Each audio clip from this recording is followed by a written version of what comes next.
और अभी जो है ज़रा इस बात पर विश्लेषण करना बाकी रह गया है कि आखिर में ये रिकवरी आई तो आई क्यों, और ये रिकवरी जो आई है वो कितनी सस्टेनेबल है। और कहीं ना कहीं जब सुबह बाज़ार खुला था तो बाज़ार में घबराहट ज़्यादा थी और 24,756 का स्तर हमने देखा, लेकिन जैसे जैसे चुनावी रुझान के नतीजे आगे बढ़ते हुए दिखाई दिए वैसे वैसे बाज़ार के अंदर रिकवरी का माहौल बनता हुआ दिखाई दिया। अभी थोड़ी देर पहले जो हाई लगा है वो 25,024 का लगा हुआ है। अभी भी 216 अंकों की मजबूती खाली निफ्टी के अंदर देखने को मिल रही है।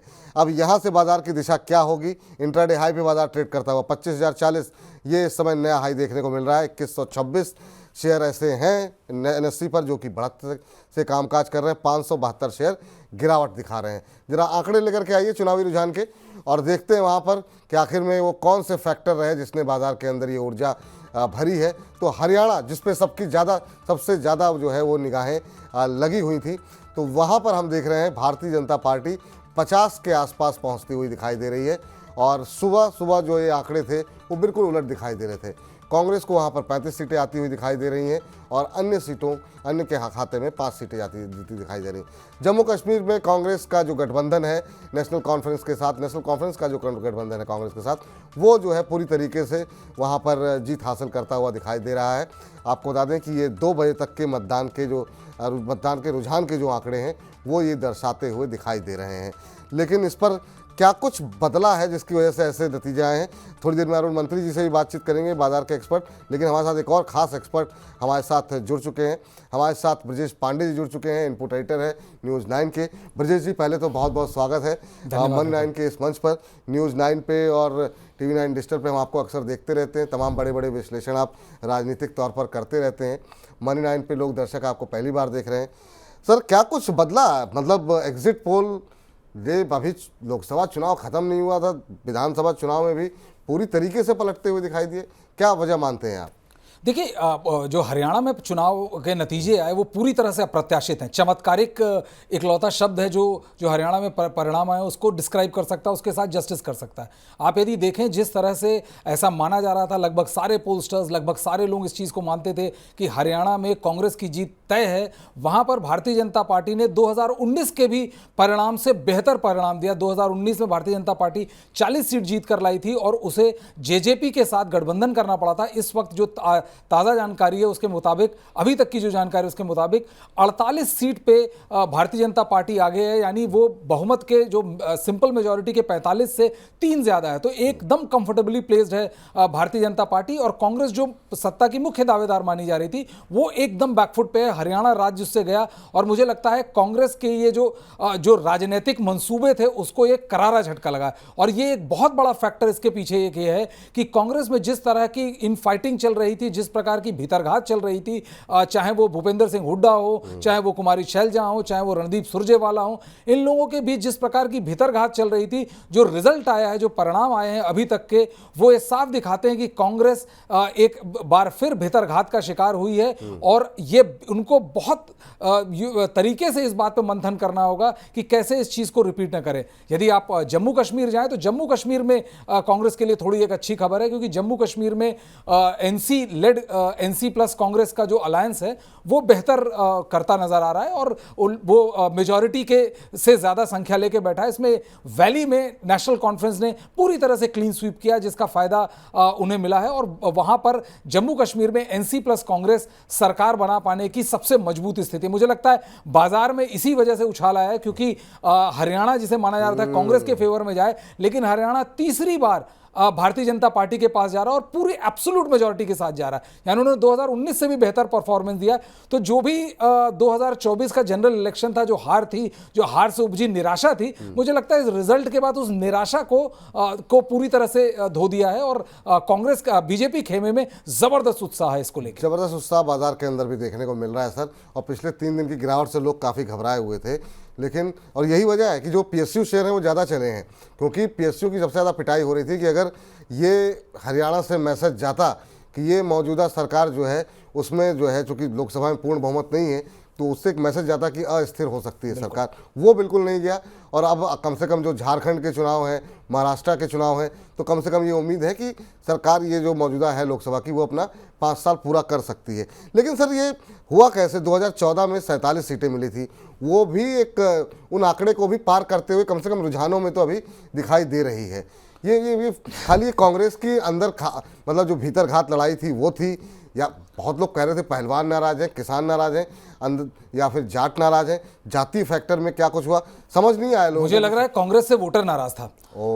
बाकी 3 कौन किससे नाराज है वो एक अलग मसला हो गया। मुझे लगता है भारतीय जनता पार्टी ने कई फ्रंट पे काम किया, जिसमें सबसे प्रमुख था जो 2014 के चुनाव में जिस तरह से जब मनोहर लाल खट्टर को बनाया गया तो पहली बार लोगों ने कहा एक गैर जाट को आपने बना दिया, अब वहां की पूरी पॉलिटिक्स खराब हो जाएगी। लेकिन अर्थमेटिकल इस बार भी भारतीय जनता पार्टी जाट वर्सेस गैर जाट चुनाव करवा पाने में सफल रही। पूरी तरह से जाट वोट भी नहीं मिला कांग्रेस पार्टी को, दलित का भी एक मेजर चंक आईएनएलडी और बहन जी बीएसपी के साथ चला गया, और उसके अलावा बाकी सारे वोट जो अहिरवाल सेगमेंट से माना जा रहा था कि ओबीसी वोट और अहिरों का वोट एक मेजर तबका जाएगा कांग्रेस की तरफ, वो भी नहीं गया। तो मुझे लगता है जितने गैर जाट थे वोट बैंक है जो एक मेजर चंक है हरियाणा की राजनीति का, भारतीय जनता पार्टी ने उसकी गोलबंदी इस प्रकार से की कि उसमें कांग्रेस सेध लगा पाने में विफल रही। और भारतीय जनता पार्टी कांग्रेस मुझे लगता है एक और कारण से बहुत बुरी तरह हारी, क्योंकि पिछले 1 महीने में आप देख लीजिए हर आदमी इतना आश्वस्त था कि जीत हम रहे हैं कि मुझे लगता है उन्होंने प्रयास करना छोड़ दिया था। हर इंटरव्यू उसी से शुरू होता था कि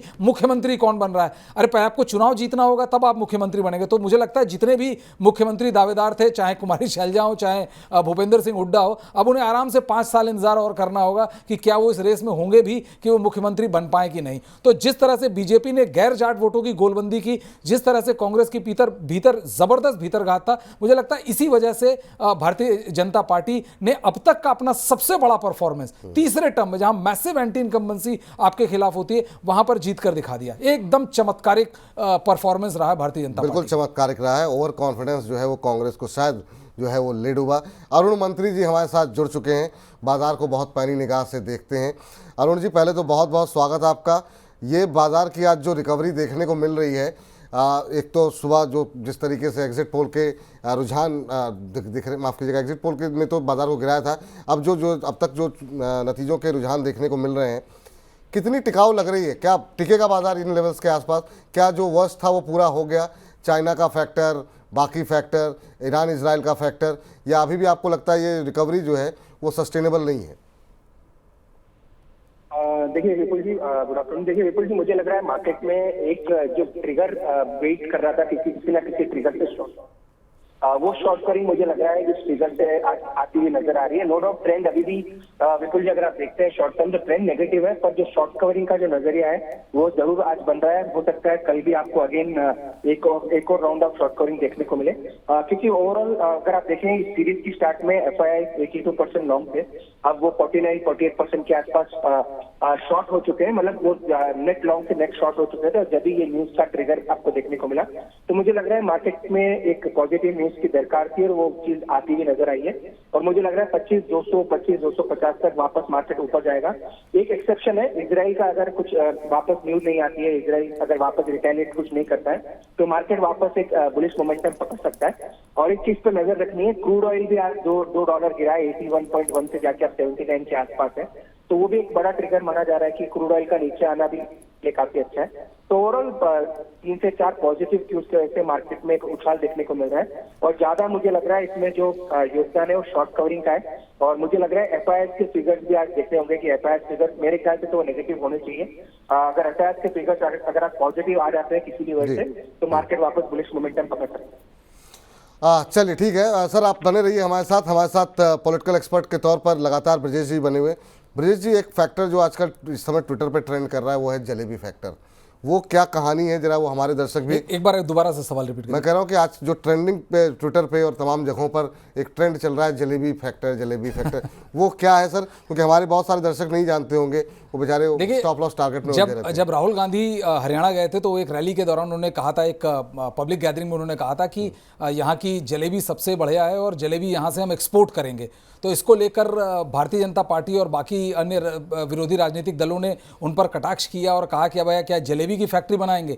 तो सुबह जब रुझान आ रहा था तो कांग्रेस की तरफ से लगातार कहा जा रहा था कि सबको हम जलेबी देंगे। कई जगहों पे कांग्रेस के अति उत्साही कार्यकर्ताओं ने जलेबी भी बांट दिया। लेकिन मुझे लगता है कि जलेबी की जो फैक्ट्री लगने वाली बात थी अब वो पूरी तरह से हुई। मुझे लगता है जमीन की रजिस्ट्री ही रद्द हो गई जिस पर फैक्ट्री बनना था और भारतीय जनता पार्टी के हाथों कांग्रेस को करारी शिकस्त का सामना करना पड़ा। तो वो जो जलेबी फैक्टर था वो राहुल गांधी के एक स्टेटमेंट को लेकर, वही मैंने कहा ट्विटर पे हर जगह जलेबी फैक्टर की बात हो रही है और इस पर हम लोग बात ही नहीं कर रहे हैं। लेकिन सर ये क्या आपको लगता है कि एक मैसेज पॉलिटिकली अच्छा जाएगा, मतलब केंद्र सरकार के लिहाज से, अगर बीजेपी के लिहाज से देखें कि एक स्ट्रांग मैसेज गया कि ठीक है सरकार भले ही जो है पूर्ण बहुमत की ना हो, लेकिन ये सरकार 5 साल अपना पूरा करेगी और आने वाले चुनाव में भी बीजेपी को नज़रअंदाज नहीं किया जा सकता।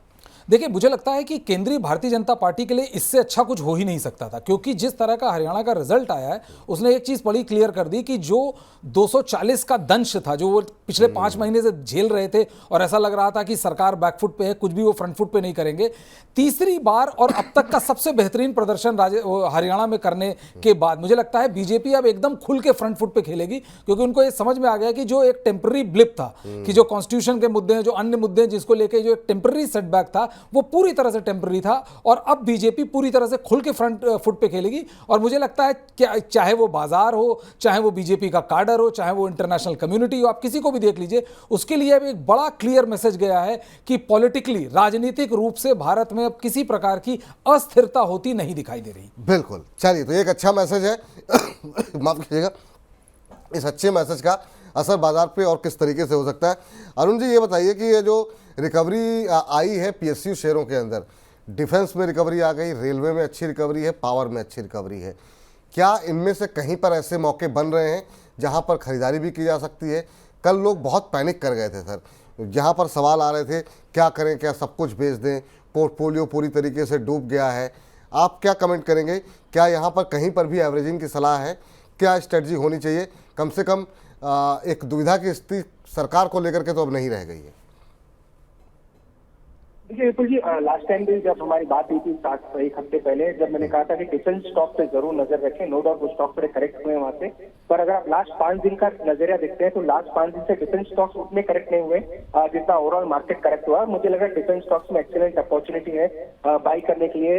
3 स्टॉक, अगेन वही मैं रिपीट करूंगा, BEL, HAL और मैचडॉक, ये तीनों स्टॉक मुझे लग रहा है अपने बॉटम के आसपास है।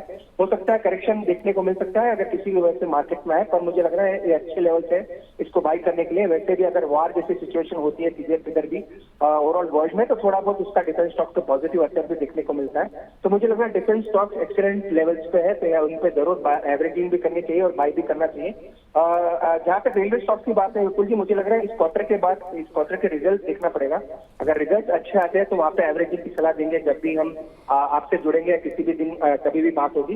तो रेलवे स्टॉक्स में थोड़ा वेट एंड वॉच रखें, पर मुझे लग रहा है डिफेंस स्टॉक एक अच्छे लेवल्स पे है। मैचडॉक, BEL और HAL, ये तीनों को बाई करके चलते हैं।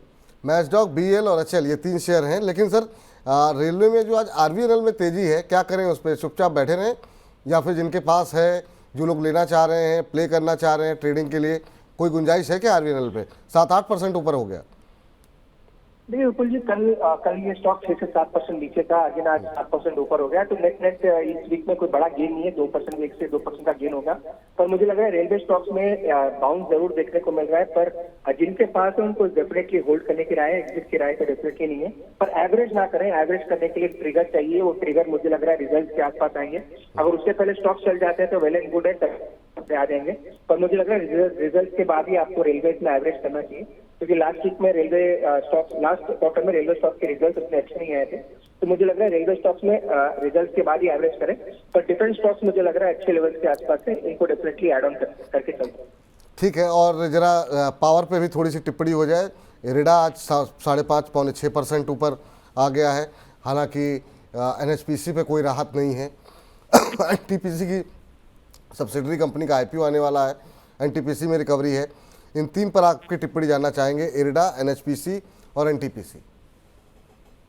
बिल्कुल इरेडा मुझे लग रहा है स्लो मूवर रहेगा, पर मुझे लग रहा है धीरे धीरे इसका स्टॉक प्राइस ऊपर जाना चाहिए। तो इरेडा में तो डेफिनेटली आप अगर आप बाई करना चाहते हैं तो बाई भी करके चल सकते हैं। एनटीपीसी का स्ट्रक्चर मजबूत है, टेक्निकली भी अच्छा है, और मेरे ख्याल से इसका आईपीओ नवंबर फर्स्ट या सेकंड वीक में इसकी सब्सिडरी का आईपीओ आना चाहिए।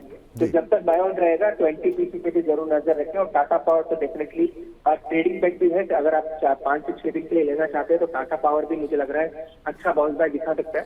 तो ओवरऑल बास्केट में देखें तो एनटीपीसी, टाटा पावर और इरेडा, ये तीनों स्टॉक्स मुझे लग रहा है आने वाले दिन में अच्छा कर सकते हैं। तो यहाँ पे डेफिनेटली बाइंग करके चल सकते हैं। जी चलिए सर, अरुण जी बहुत बहुत शुक्रिया, बहुत बहुत धन्यवाद आपका आज की इस चर्चा में जुड़ने के लिए और बताने के लिए कि आज की बाजार की रिकवरी में पीएसयू शेयरों में इस समय क्या रणनीति होनी चाहिए। और ब्रजेश जी आपका भी धन्यवाद करें। उससे पहले ये जानना चाहेंगे कि शाम तक कोई बड़ा परिवर्तन की उम्मीद तो नहीं लग रही, क्योंकि बहुत लोग कह रहे हैं कि मार्जिन जो है वोट शेयर की अगर हम बात करें तो बहुत ज़्यादा अंतर नहीं है, बहुत सीटें ऐसी हैं जहाँ पर बहुत टफ फाइट है।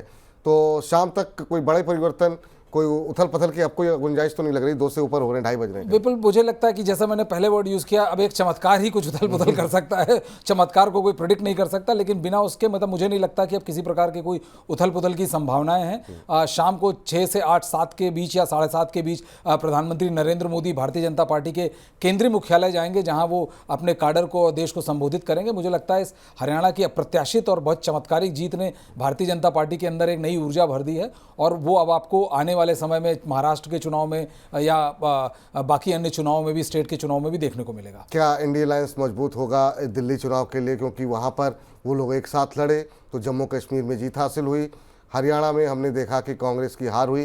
क्या दिल्ली के अंदर भी अरविंद केजरीवाल इस बात को मनाने में मजबूत कोशिश करेंगे, या फिर उनकी दावेदारी मजबूत होगी कि कांग्रेस उनके साथ आकर के चुनाव लड़े?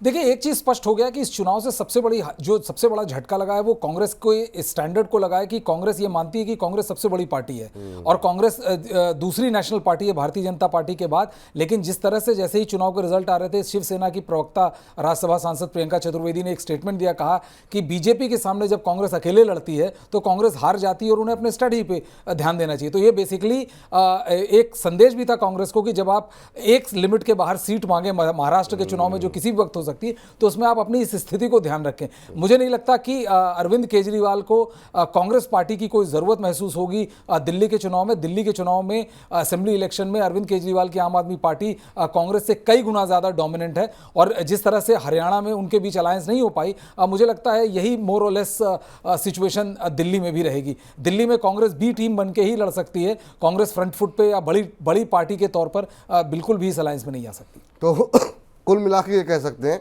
इंडी अलायंस में इस चुनाव के नतीजे को देखते हुए कांग्रेस की भूमिका कमजोर होगी।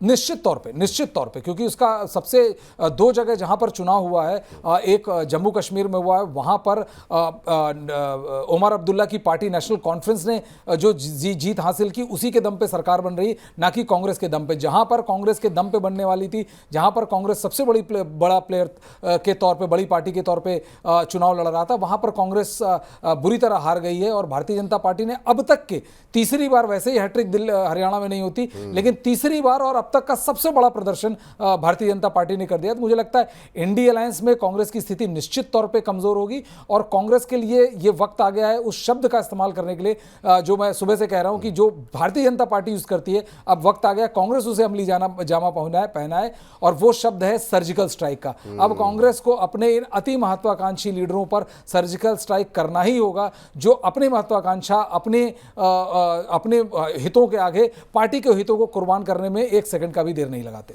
बहुत बहुत शुक्रिया सर, बहुत बहुत धन्यवाद ब्रजेश जी आज की चर्चा में जुड़ने के लिए, इन तमाम खबरों का विश्लेषण करने के लिए। तो नजरें हमारी चुनाव पर भी हैं, बाजार पर भी हैं, और अब देखते हैं कि आज की जो फिलहाल के जो नतीजे आ रहे हैं वो बाजार को कितनी ऊंचाई तक लेते हुए जा सकते हैं। और आज की चर्चा का लब्बो-लुआब यही रहा है कि फिलहाल के लिए केंद्र सरकार के लिए एक पॉजिटिव खबर है, कांग्रेस के लिए काफ़ी कुछ सीखने को है, और बाजार के लिए जो लगातार पिट रहा था उसके लिए अब फिर से एक रिकवरी की उम्मीद दिखाई दे रही है। हमारी इस खास पेशकश को यहीं पर समाप्त करते हैं। मुझे इजाज़त दीजिए, लगातार मनी 9 के साथ बने रहिए। नमस्कार।